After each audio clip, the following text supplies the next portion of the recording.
Hello, everybody. This is Carol Maletta. Welcome to the Parenting 411 podcast, where we share information parents need from sources they can trust.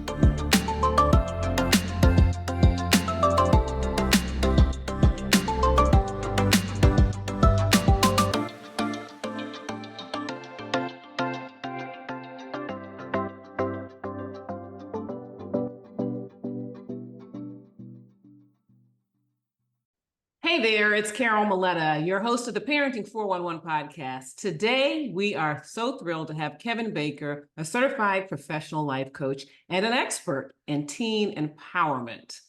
I know a lot of parents want to hear from someone like that. So, Kevin combines his professional expertise with his personal experiences as a parent to guide teens toward resilience and self-discovery. With a belief that life happens in the mind, he's helping shape a future of confident and fulfilled young adults. So, why don't we dive in and learn from Kevin's invaluable insights on raising and mentoring teenagers in today's world? Kevin, it is a thrill to have you here. Hi, Carol. Thanks for that great introduction. It's a pleasure to be here, and I look forward to chatting with you today. Yes, and I'm sure a lot of parents of teens, would love to hear from you today, and their teens will thank you as well because teens feel so misunderstood. I have young adults now, but they felt so misunderstood. I remember that. So why don't we just then talk about your own journey and how it led Sure. you to become a teen life coach? Sure. Yeah, it's a long story. I don't know if we have all the time for that, but I'll give you the abbreviated version, and hopefully that'll suffice. I grew up in New York Mm. with mother and father and a couple siblings. And fast forward, I went to school in Boston. Went to college in Boston, and went through a business program there, and Mm. found myself in the music business Oh. for 12 years out of college, and up until the point to where I had my third child with my Mm. wife, and I decided to pivot into real estate, something a little bit more stable, and something that I always had a passion for. Mm. And so I was able to pivot there and ended up having some success, Mm. and having success and too much time on my hands. And when people have too much time on their hands, you know what happens? Bad things happen. Um, and so, I had to go through a transformation Mm. myself, and sort of figure out what I was going to do with all that time on my hands, and figure out what I wanted to do with life. And through my discovery and building awareness of my own, I was searching for the meaning of life. And I Mm. don't know if I have it yet, and I don't know if I'll ever have it, but I think I might be close. Mhm. And that is to have the greatest positive impact on as many people as possible while Mm. I'm here on this earth. Mhm. And that sort of started me off on my journey of trying to figure out how I was going to do that. And Mm. so I actually went through a coaching program myself, a career coaching program, Mhm. with a friend of mine, and we called out my skills and my passions and Mm. my value add, and we landed on the sweet spot of life coaching, and Mhm. specifically for teens and tweens, because I'm in the thick of it. I have a Okay. 14-year-old, a 12-year-old, and a 9-year-old, Mm. and it really contributes to my personal growth, Mhm. to be Mhm. able to hone this craft Mhm. Mhm. and get to a point to where you can really see what's going on from everybody's perspective, Mhm. and come to a reasonable solution that everybody can agree on, and move things forward in a positive way.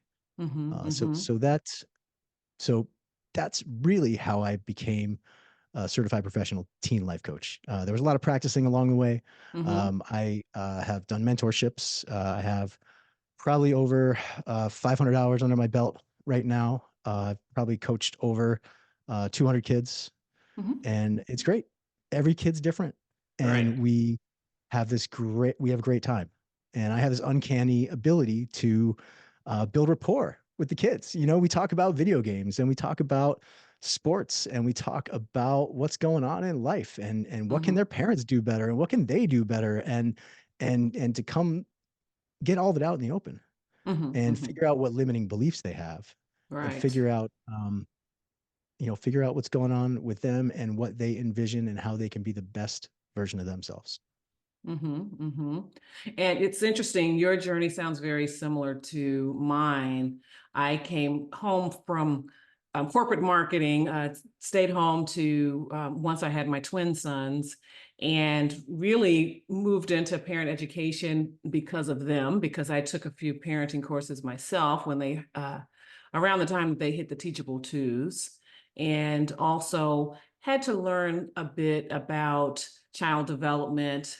Took a pretty deep dive on that because of a diagnosis that one of my sons had. And so between the two of those things, I got into parent education and really just changed my life and did a lot of what you're saying, the training to become certified, and then leading courses and all of that for another organization before I started my own company. So a lot of it did have to do with where I was in my life at the time. So I didn't do didn't initially do a lot of coaching or teen guiding parents of teens early on, but occasionally I do now. So I am curious though, how about your own experience and what you remember as a teen? How does that influence how you relate to the teens you work with today? I was very fortunate Mm. growing up to have not only a loving family that Hmm. supported me in exploring my passions and trying new things and fostering that sense of curiosity, Hmm.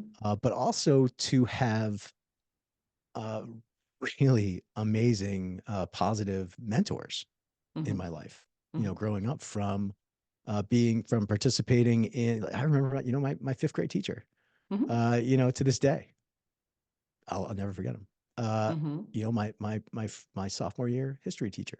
I was a big participant in after school activities. I Hmm. was president of the student activities council. All those adults that sort of um, helped the kiddos make choices and Hmm. make decisions on their own and figure out, was that the right choice? Was that the wrong choice? What could we do better? What are we going to do next time? My the most impactful was the gentleman that ran the theater department. I was the Hmm. technical director in my high school, and he was like a second dad to me. Hmm. But he was a little cooler, and he thought, and we could talk, and we were Sure. open, and he helped to guide me through many difficult choices and decisions in life, and having those sort of supportive people. Hmm. That's kind of what I want to be to Right. other. I'm happy to be that to people who can just vent, and Hmm. figure out what's going on and let their subconscious mind put out there what's going on, so Hmm. that people can really get underneath any issues that are happening, and get to the real heart of the matter. That's a good thing. And so it sounds like the people you work with, the teens you work with, benefit from those experiences that you had Oh, in your life and you're able to bring forward. That's wonderful. And sometimes people use experience in their lives that may have been adverse or not quite what you're talking about to also inform like mhm, what they wish they had. So mhm. that's wonderful. Yeah, So having those experiences is a big part of what I bring to the table. It's my toolbox. It's mhm, what I have in my. mhm. So today, with teens, what do you see as the most significant challenges that they're facing and how do you approach it? There's so many challenges and hurdles that these kiddos are faced with these days that you and I never even had Hmm. thought about it. Hmm. Hmm. Uh, the probably the most significant one is the negative impact of social media that is flowing all the time into their Hmm. minds. The Hmm. thoughts and ideas that get put into their minds by social media, Hmm. that shape their beliefs, Hmm. and the information is flowing so quickly. Uh, they really have to work hard, to filter out the noise and Hmm. ask themselves, is this a fact? Is this happening? Right. Because otherwise, they get the FOMO. They say Hmm. they start to feel negative, like, well, I don't have this. How come I can't have that? What's going on? Hmm. My life isn't. I'm never going to have that yacht. you know, Mhm, mhm. and I'm, you know, I'm never going to be an influencer like this, or to have an influencer in their ear, you know, that they trust and admire, that maybe not be giving them 100% the advice that they might benefit from.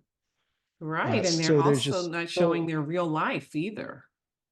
no, exactly, and it's all kind of smoke and mirrors, Mhm, and you know, and helping kiddos to be aware of that, so that they can really drown out the noise and think about, you know, what's happening in their own mind, um, when they're not being when their internal narrative is sort of not being drowned out by all the input they're getting, you know, to really focus on what's happening mhm, inside their mind, that can either hold them back or propel them forward.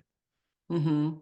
And that's so important to really be able to obviously not run away from technology and or even social media, but just to leverage it for your own use, for Mm, information, for staying connected with friends, and then yeah. having that discipline to put it away and recognize content that's not good for you. I talk about that a lot with parents about teaching children to be good digital citizens and consumers, conducting themselves appropriately online, but also having a critical eye toward what it is that they're looking at, and just knowing how to have some discipline. Like, yeah, I came on for a few minutes, 15 minutes, something, had a few laughs, some funny videos or whatever, and now I'm going to go do something else. And it's interesting.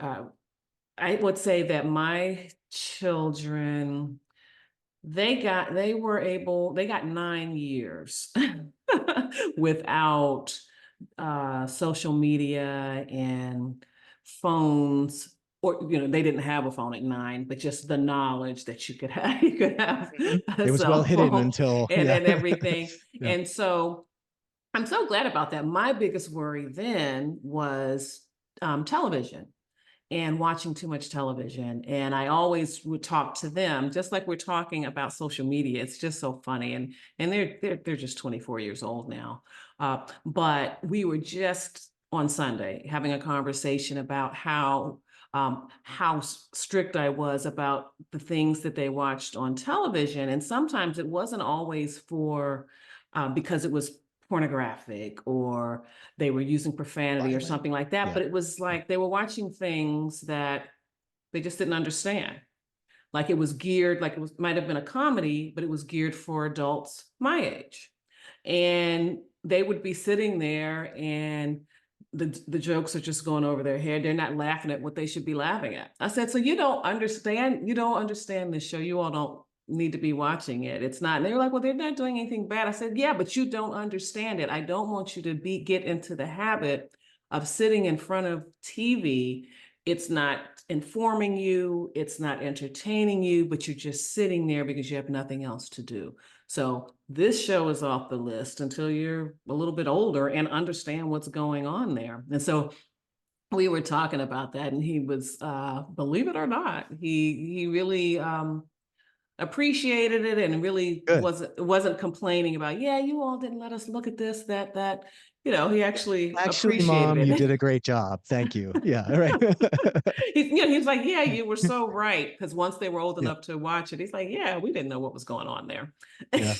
Yeah, it's interesting you mentioned that, because I'm working with a company called smartsocial.com Okay. who helps kiddos to take that time that they have that they're using online, and use it productively to Okay. create their brands, to establish their portfolio, to build up a sort of evidence of their success in sports, but to use it productively, in a way that will help them and not hurt them. So.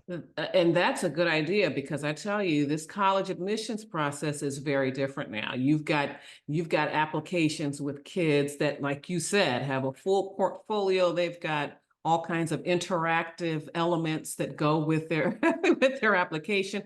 Many of them have businesses. Some of them are influencers in a particular space. So it is good. It's very good to have that evidence of their Yeah. success, as you said. So let's talk a bit about inner strength, because I know that's a big part of what you try to impart to your young people. So, talk about that inner strength and self-discovery, and just how you help teens tap into those qualities. We'll be right back after this.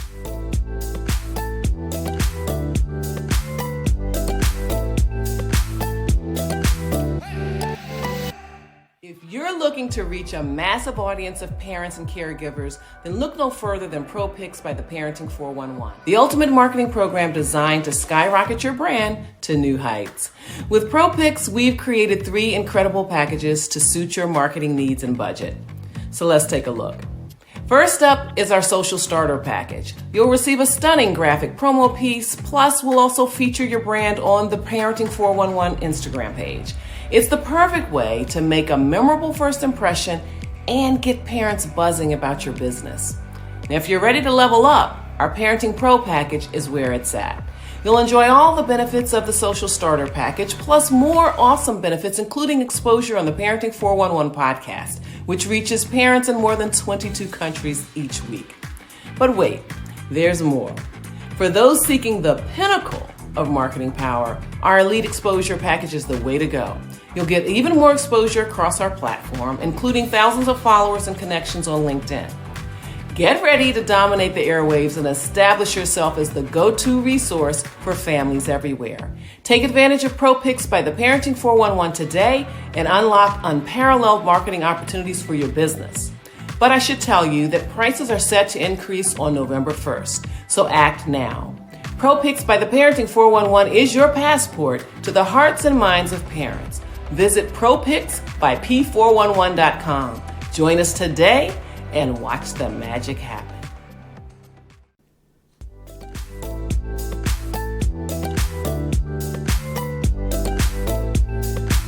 And we're back with the Parenting 411. Yes. So, self-discovery is probably the first step in building up that inner strength. And, we do that through mindfulness and through different techniques like, like breathing, very, very simple things that we all kind of take for granted sometimes. But when we can sit in silence and just breathe, that's when we can hear the internal narrator that we all have, and we can hear what he or she's saying.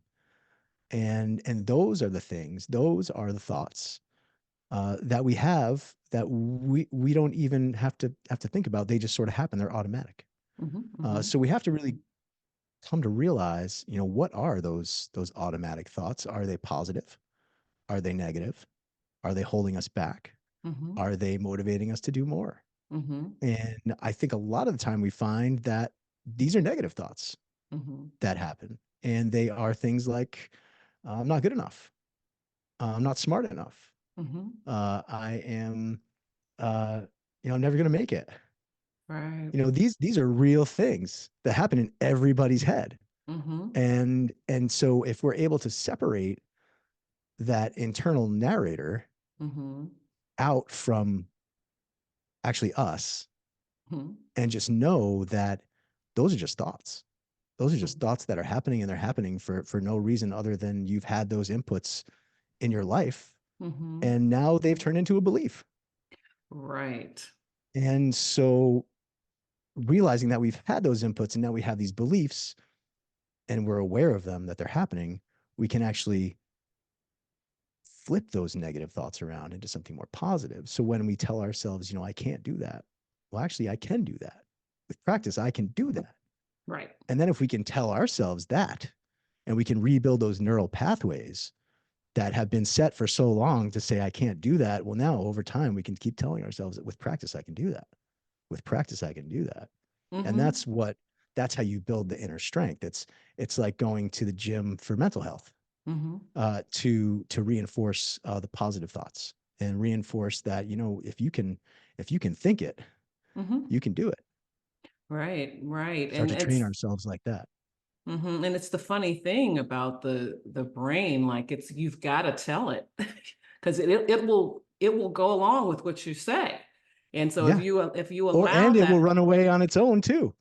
You right. know? So Exactly. So, and I love there's a quote from Bruce Lee, and I know I don't have it exact, but he said, "Be careful what you say to yourself, mm, because your body doesn't know the difference." So whatever, thoughts turn into actions. Yeah. right. So whatever kinds of negativity, it's like, well, it's going to go ahead and deliver that for you because Hmm. that's what you've told it. So yeah, absolutely. And that's definitely a good skill. When I was a teenager, nobody was I mean, I don't know. Nobody around me was talking about that.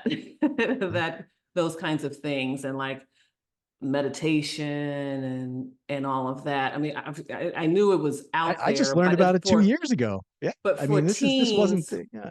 yeah, hadn't thought about it for teens and children. I mean, because I was still at an age where, oh, what do you have to worry about? You're a child. Just go to school. Just do well in school, and we'll take care of everything else. Life is simple for kids.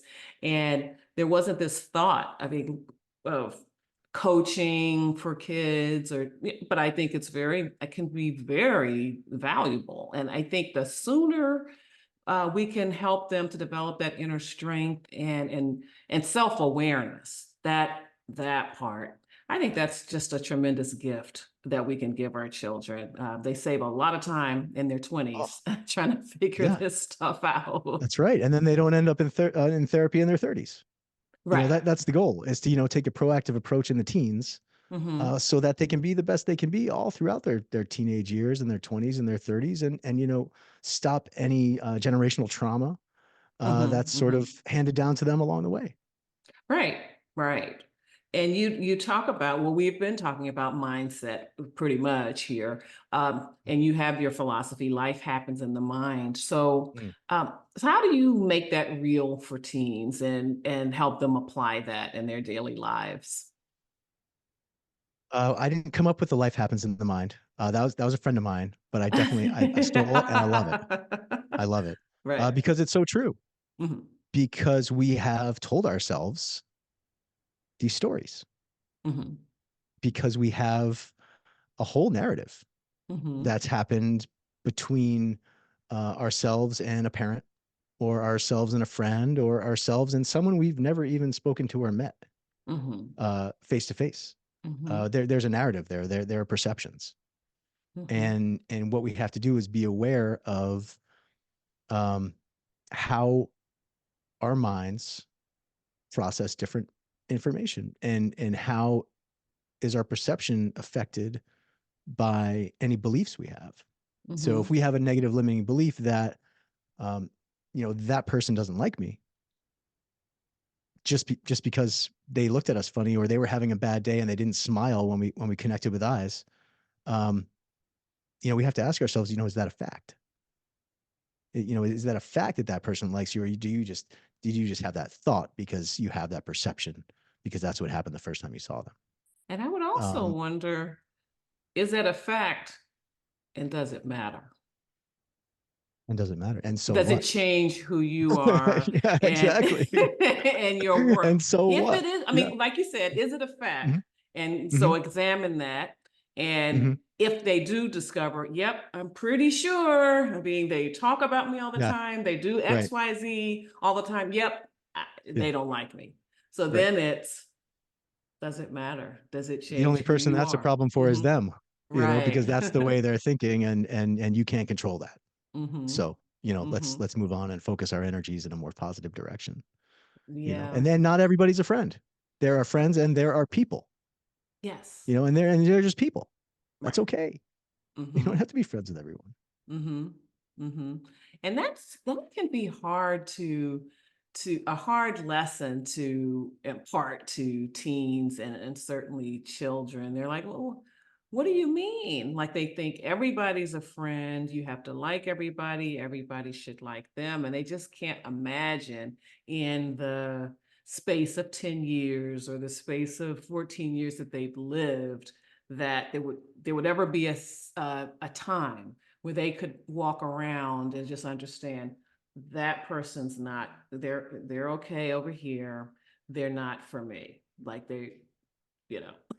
it's just hard for them to unless you tell unless it's something obvious like they're bad, they're mean, like there's something they can see and there's just no doubt. But just to just not understand sometimes that it's okay. Everybody doesn't have to be your friend, and it's okay. You're okay, they're Yeah. okay over there. Yeah. And then to understand also that, if you think of a person like an iceberg, Hmm.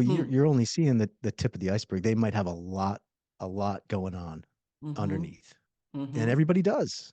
Yes. Everybody does. And a lot of kids aren't aware of that because they're just not Mm-hmm. fully developed. Mm-hmm. And they haven't had that education yet. But it's Mm-hmm. part of emotional intelligence, Mm-hmm. and if and that's a big part of what we work on is self-awareness and emotional awareness and social awareness Mm-hmm. um and emotional intelligence is the number one predictor of how successful people will be in life. Mm-hmm. Mm-hmm.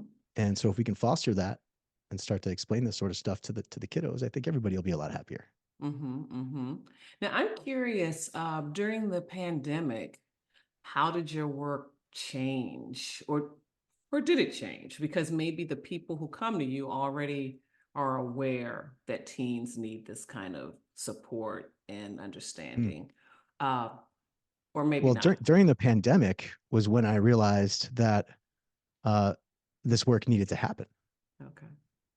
During the pandemic was, when I was in close quarters with an 8-year-old, an 11-year-old, and a 13-year-old, Okay. doing homeschool, Mm. every day and being full-time tech support and Mm. understanding, what these guys were faced with.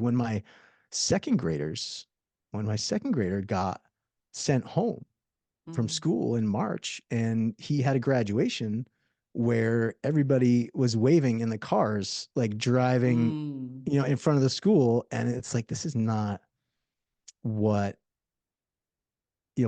my older one had. This is a totally different experience. And then to go back to school in the fall and be on a camera, and be on a computer and have that input. And then, um, be faced with all those challenges and to have parents during that time that did not know what to do Mm-hmm. Mm-hmm. and did not know how to handle it and what's going on. It was a very stressful situation. So the pandemic has created Mm-hmm. this mental health crisis Mm-hmm. Mm-hmm. for kids. Mm-hmm. And teen life coaching was not even on my radar in March 2020, Okay. at all. Mm-hmm. At all. On my radar was how to get groceries, and figure it out like everybody else, you know. Mm-hmm. Mm-hmm. Um, but it had a profound effect because it changed my life. It was the start of my transformation. Mm-hmm. And in August of 2021, um, I decided to stop drinking alcohol, Okay. and I decided to make a shift with my life in a positive direction Mm-hmm. and be the best that I could every day Awesome. and help other people to do that too, Mm-hmm. Mm-hmm.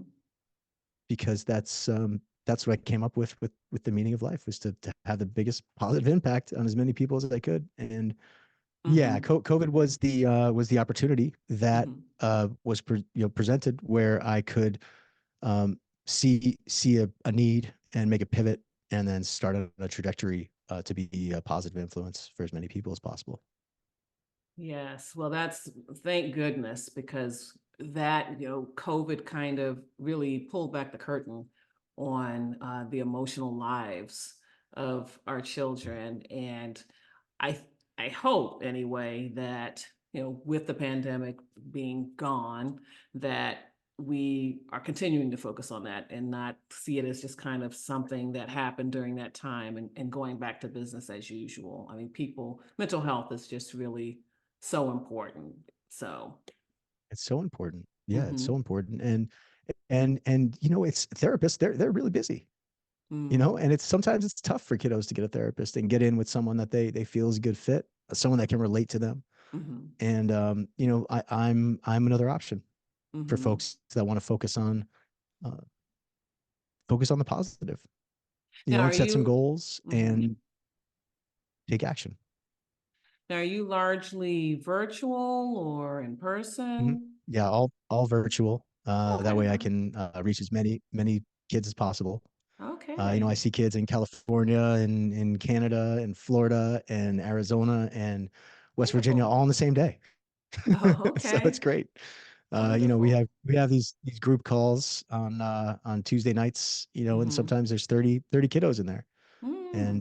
And we all talk, and then they share their issues and problems and what's going on, and how can we help. And maybe one kid had an experience and they powered through. They had the grit and resilience to have success, and they share that experience with the group, and that's really impactful, and it helps a lot of Yes. people. I can imagine. Yeah. So we talked a little bit about their emotional lives, and so let's take a look at how you help teens deal with those tough emotions and uh, strategies that you suggest for them, and also how you can help parents to better understand their children's emotional landscapes. Like, and we hadn't talked about that yet. I do want you to mention how what your interaction or engagement is with the parents too, like how you help them to support their children Mhm. once they get off the call with you. Mhm. Sure. So first off, when we're building awareness with the kiddos, we always talk about emotions. How they Mhm, make you feel. And we normalize those emotions. So that must have made you feel really anxious. And mhm, then, yeah, in fact, well, anybody would have felt anxious when presented with that situation. mhm, So, there's nothing wrong with you. You're mhm, okay. mhm, Um, mhm, and so, what was it that made you feel anxious about that? mhm, And then we start to run through, all the different triggers, and mhm, things that make them feel that way. But did they feel, why do they feel so angry? mhm, Are they frustrated? Are they mhm, aggravated? mhm, Are they um, irritated? mhm, Are they, hostile? Are they jealous? Are they annoyed? Like, really, what's going on mhm, with the feeling, and what's the trigger for that? And mhm, then, oh well, the trigger for that is when um, my teacher calls me out in class. I get mm, really annoyed, and quickly, you know, my friends will laugh, and then I'll get angry. mm, And mhm. so then we ask, well, why did the teacher call you out? Oh, you were talking. And they oh, all right. All right. Well, yeah, I could see why. Yeah, all right. So how could you not get called out next time?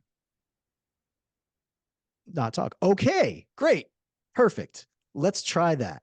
Mhm, That's one of the strategies. We let them come up with the solution because they mhm, have the answer. They know the answer. They just can't get mhm, through the emotional piece because when they feel the emotion, it takes time to go through our limbic system in our brain and then go to the smart part where we figure stuff out. mhm, So if they can just mhm, take a minute when they feel that way and pause mhm, and let everything process, let it boil down, and then have a response mhm, instead of a reaction where you get angry, and breathe and just calm down, and it's all going to be okay. It's just an emotion.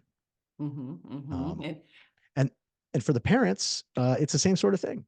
right. We all process these emotions, and you feel um, a little bit aggravated because Mhm, your kid is not doing the chore that mm. you want them to do, and you've asked them 3 times to do it.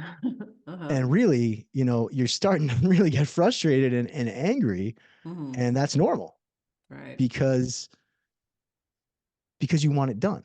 We understand that, but I think most of the time I have to um, push parents a little bit and say, um, ask them to pause when we're in the heat of the situation. They have to pause and Mhm. breathe. I don't know if Mhm. you've ever read the book by Tara Brach, um, but it's really about pausing and Mm. breathing Mhm. and allowing things to process so you can and make a response that's not Mhm. emotional. But most of the time, if you just don't say anything Right. to the kid, they will actually do what you want. They just want to not be nagged about it. Mm-hmm. So if you just take a step back and realize that, the kid has a choice to whether to do the thing now or not. And most of the time, I find if you just turn around and walk away and go back to doing whatever else you were doing, the kids will actually take care of doing the chores. And it's a Mm-hmm. magical thing that happens when you take your foot off the gas And, and you let the kids make a decision. and so that's the kind of conversation that you have with the parents, or how does that Yeah, go? yeah, Mm-hmm. that's one of them. Mm-hmm. It's we'll have a call. When they're ready to join the program, we'll have a call. We'll Mm-hmm. see what's going on with the kids and see the results that they would like to get. Okay. And most of the time, the parents will say, we want we want them to be successful. We want them to be happy, Mm-hmm. and we want them to, we want to um, see what's going on with. They want better academics Mm-hmm. and more friends. Mm-hmm. And so, first we have to define, well, what does better academics mean? Right. Are where are they at now, and then where you want them to go? So we have to have quantifiable results. Yes. So we're going to go from a C to a B, or we're going to go from B to an A, or we're going to figure out what does success mean to you. Mm-hmm. Okay, well you want them to be successful. What does that mean for you? Well, I want them to have a house with a white picket fence. Okay, that's what success means to you. What does Mm-hmm. success mean to the child? It means uh, being flexible and getting a job that they can do from anywhere. Right. That's what success means to the kids. So there's two different things. We need Mm-hmm. to define that with their parents and set expectations. Mm-hmm. And only then when we do that will we really be able to have success. Mm-hmm. You want your kid to make more friends. Well, how many friends? Is 3 friends in 3 months? We can do 3 friends in 3 months. Mm-hmm. There are tools, there are ways we can do that. Mm-hmm. What are your other goals? Mm-hmm. And we'll figure out how we're going to get there. But it's all about, I guess, getting on the same page, understanding what different things mean to different people. Mm-hmm. Because parents are they mean well. Right. All the parents mean well, and they just love their kids, and they Mm-hmm. just want them to have everything and be as successful and happy as they can. Mm-hmm. But parents, most parents, and I was one of them, still am, learned how to parent because of how my parents parented me, Mm-hmm. and their parents or my parents learned to parent because of how their parents parented them, Mm-hmm. and same with their parents. So now we're talking about like the 1800s Right. and parenting traditions coming down the line, and 2024 is no joke when it comes to what these kids have to deal with. Right. And it takes a whole different mindset and a whole different level of patience Mm-hmm.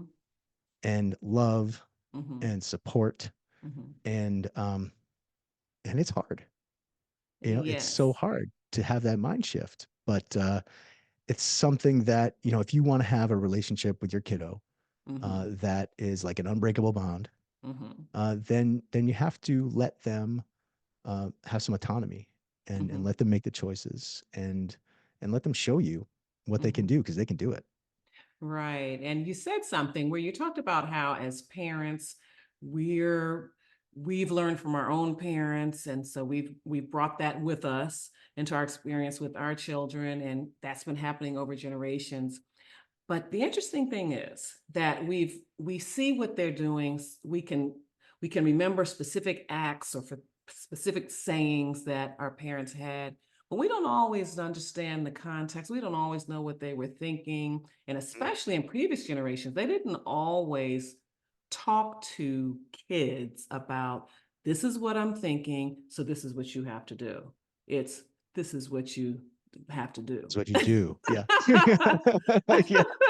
And so there's kind of this, we think we understand, we think we know, this is what they did, and I'm going to do it.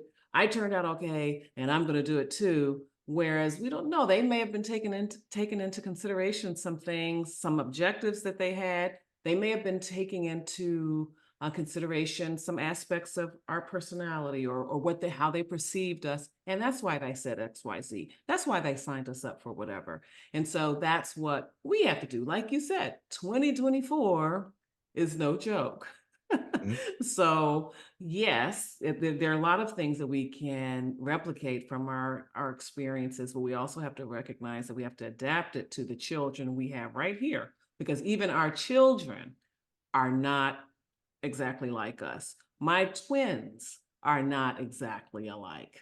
So, And they're there's a twins, lot that you right? have to consider. Exactly. Every kiddo is different. Mhm. And, and the parents change Yes. over the years. Mhm. If you have 3 kids over, 10 years, Yes. how different is that parent from year 1 to year 10? It's like the personal growth on the parents' end of things has changed too. So, we're all always changing, and Yes. we all have to always be able to adapt, Right. and being able to recognize what's going on in here, Mhm. and being able to recognize the feelings, and probably the most important thing is to be able to uh, see life through your kiddo's eyes. Mhm. When you're faced with a tough situation, and they're going through something and you're trying to deal with it, Mhm. trying to envision yourself behind their eyeballs, Right. and what do they see right now? What Mhm. are they feeling because of what's happened to them? Mhm. And then when you approach parenting like that, Mhm. then now you get it. Yes. I agree. And then they see that you get it, Mhm. and then you guys are bonded and you're on the same team, Yeah, and things are easier. even when you have to enforce some rules or some boundaries that they don't Mhm. necessarily like, that idea that they know you hear them and that their view was considered, um, even if the answer still was not quite what they wanted, it just makes a difference. Does. So, When they feel heard, that's a huge part of it. When they can at least voice their opinions and you can give mm-hmm, them a reasoned answer, mm-hmm, not an emotional reaction, but a reasoned answer. Why? mm-hmm. Yes or no? That goes a long way.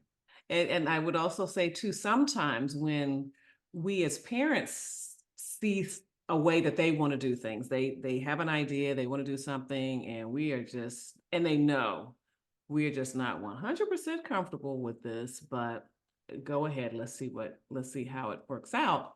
When we do that as well, we really earn a lot of goodwill with them too, so that in those other situations, they're like, they understand, well, it's got to be this way because mom and dad, this is what they're trying to do. I'm going to have to do it their way. But when you give them the chance to do it their way and make the choices, Right. that builds self-confidence for them. Yeah, and even and allowing them to make the mistakes, like Hmm. allowing them to have experience the consequences, whatever, and also remembering that consequences are good and bad. They're not they're not negative. They're just what happens as a Hmm. result of some actions taken. And I think it's so important too for parents to let children learn those lessons and have those opportunities to make decisions and with guidance at an age appropriate level, so that when the stakes are low, when the costs of those mistakes are low, but they can experience that disappointment or can experience that having to regroup, having to redo something because they did it the wrong way the first time or whatever, as opposed to when they're in their teens and they're self-conscious about a whole host of things by that point, and making mistakes just might they might not handle that as well as younger as they would have if they were younger, if they'd learned it when they were younger. Yeah, everybody needs practice, and Yes, practice, it's yeah, they need practice that makes you muscle better. memory. Yes, That's right. absolutely. Yeah. So without obviously personal details, are there any success stories that you can share from Mm. your coaching? Yeah, there are a few, but my favorite one Mhm. is of a kiddo that I started talking to in, I guess it would be January.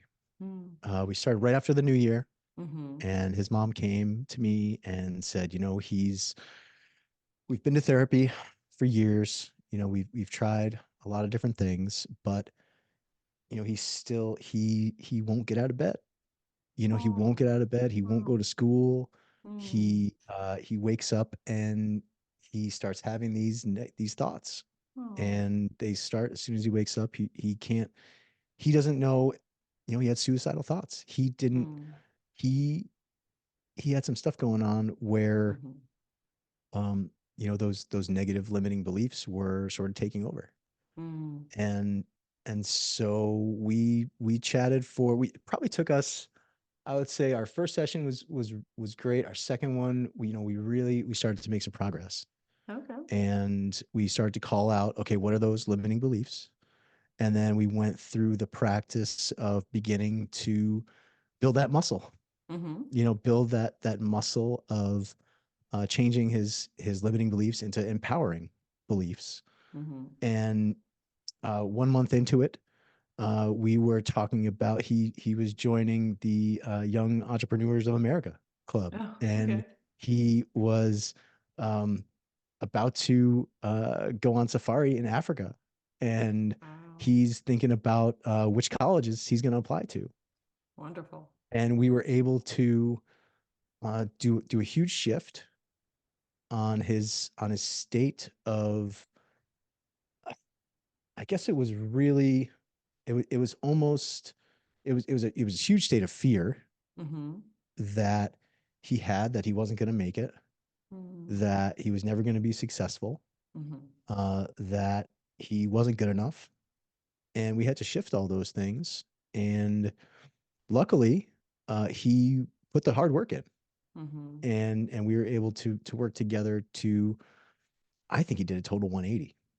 It's my favorite success story, mm-hmm, because he is going to now he has the ability to train his mind to be positive in whatever situation he's in, mm-hmm. to be the best version of himself. And I'm so proud of him Oh, that's for making it. beautiful. That's wonderful. We'll be right back after this.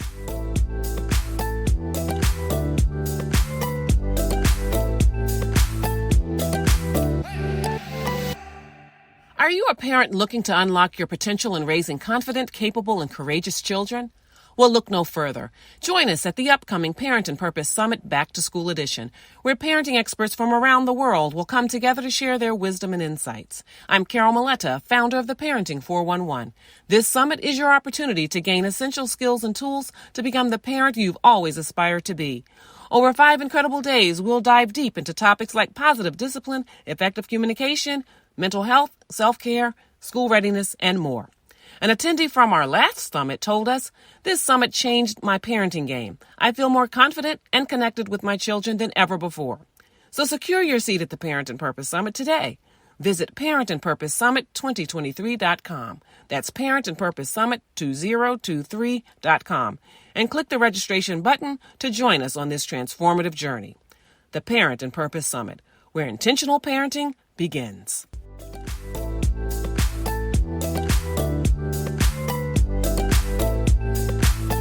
And we're back with the Parenting 411. So, for listeners right now, whether they be teens or parents, could you offer like some practical, actionable tips they could start today?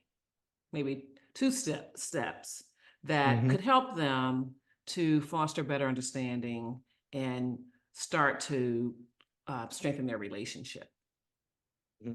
Yeah, sure. I think for parents, my number one advice, I have two things they can do. Hmm. The first thing is listen, Okay. and listen without thinking about anything else but what's Mm-hmm. being said. Mm-hmm. Don't think about that thing that you want them to do. Don't think about that thing they said to you yesterday that really annoyed you. And don't think about what you want to say after they're done. Right. Just think about what they're saying, Mm-hmm. and take in the words, because I think when you actually listen and you take in the words, you're going to find some nuggets in there Right. about some things that they're feeling, Mm-hmm. and Mm-hmm. some things that they want, and some things that they think, and you might even hear some limiting beliefs Mm-hmm. Mm-hmm. pop up there, that Mm-hmm. you can start to help them with. Mm-hmm. And the second thing that you can do is let them make decisions, Mm-hmm. and let them make choices.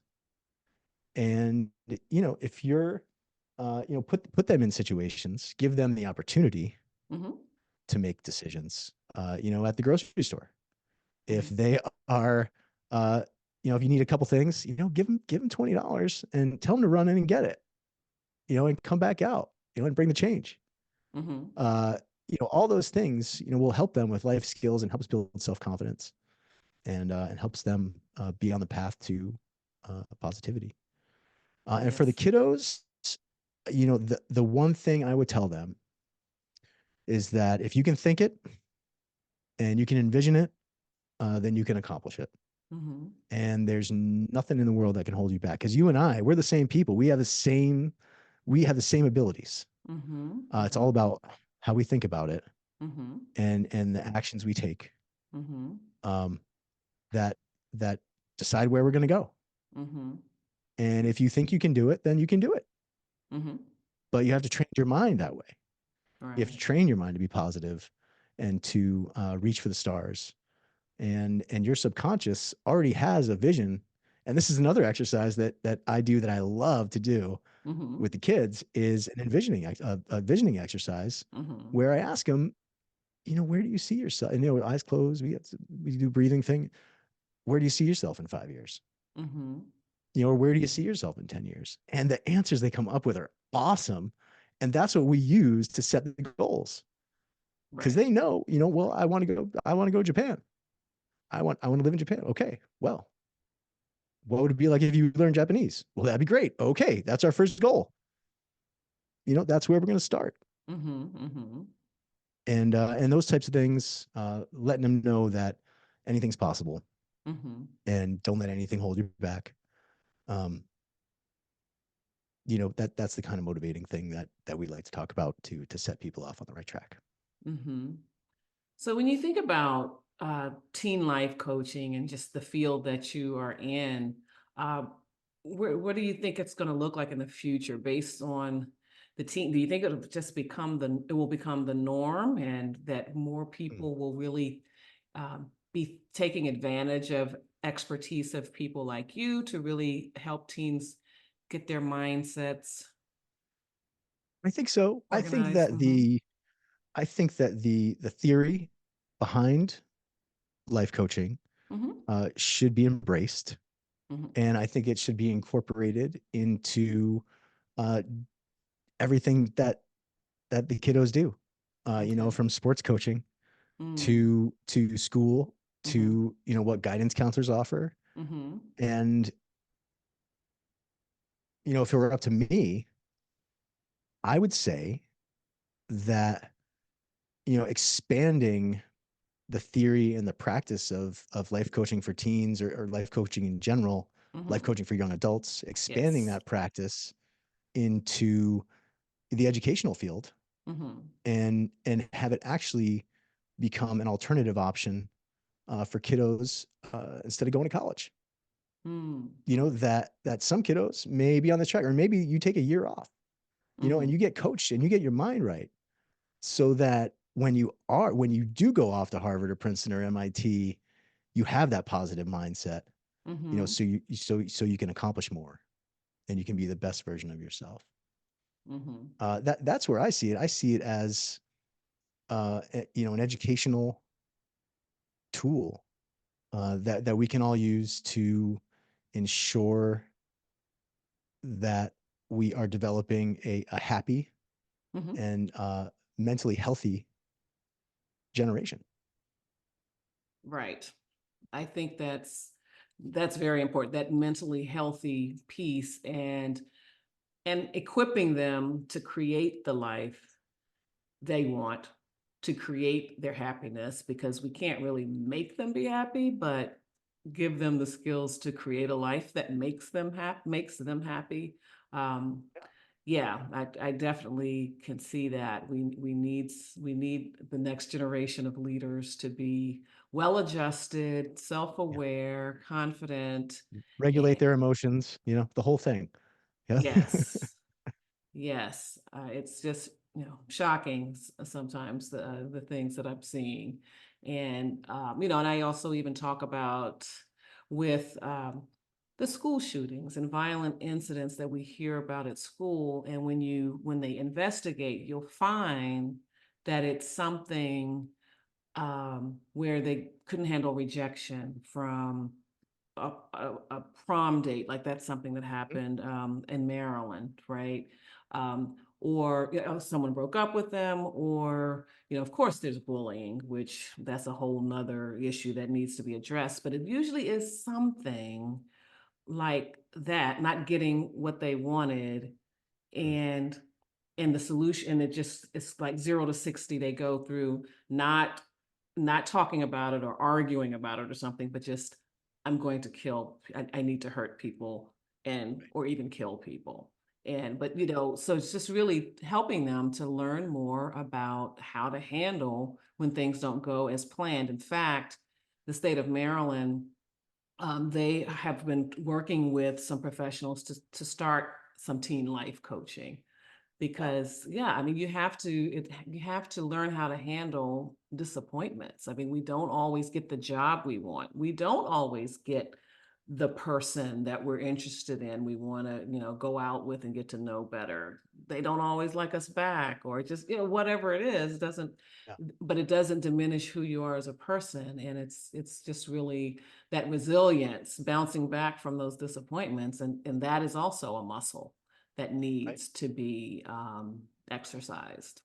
And I think the first one, where everyone should start, is self-love, Yes. and Hmm. self-care, Hmm. because if you it's so important to love yourself and know how valuable of a person you are, and don't let not job be a thing that degrades your value as a person, Hmm. and don't let it change how much you love yourself, Right. and don't let it change how important you are to Hmm. yourself, Hmm. because when we love ourselves and we care for ourselves and we do the things to make sure we feel good, Hmm. um, in a healthy way, that will help to create the mindset that it's all on us, and it's how we think about it, Hmm. and it'll help that positivity. Right. And if we can all stay positive, uh, you'd be you'd be amazed by the progress that we can make. Absolutely. So how can we follow you on social media? Sure. So it's on Instagram. It's at Life Coach Kevin, and I have a website. It's lifecoachkevin.com. Okay. And I'd love to, if people want to talk, they want to maybe see if it's a good fit for their kiddo, you can schedule a call. We can put together a customized plan, and get the results you guys are looking for. Awesome. Awesome. Well, thank you so much for joining me today. I Thank you for really having think me. this is such an important topic. We really have to um, tap into the what's going on with our kids, and take their emotional well-being and their emotional lives seriously. Yes, they are young. Yes, there's a whole big world of responsibility and other things that they're going to have to deal with, but at their age and what they're living with, this is serious. This is their life right now, and we have to help them, give them the skills to navigate that, so that they'll be ready to handle these other life challenges, and these other big moments that are coming down the road for them. So I hope that this conversation is a start of parents recognizing that, and committing to seeking out support, or learning more about it, so that they can better listen to their children. As you said, that was the number one tip that you offered. And so for all of you, thank you so much for tuning in, listening. Always love to have you join us here at the Parenting 411. Please subscribe to the podcast so that you don't miss anything. We've got some great episodes coming your way. So subscribe for sure, leave a review, and by all means share with your friends and family, and in particular share this episode. As always, follow us at the Parenting 411 on Facebook, Instagram, and YouTube. You'll also be able to watch the video of this interview on YouTube as well if you're listening right now. You can head on over there for that. And remember that it's never too late to be the parent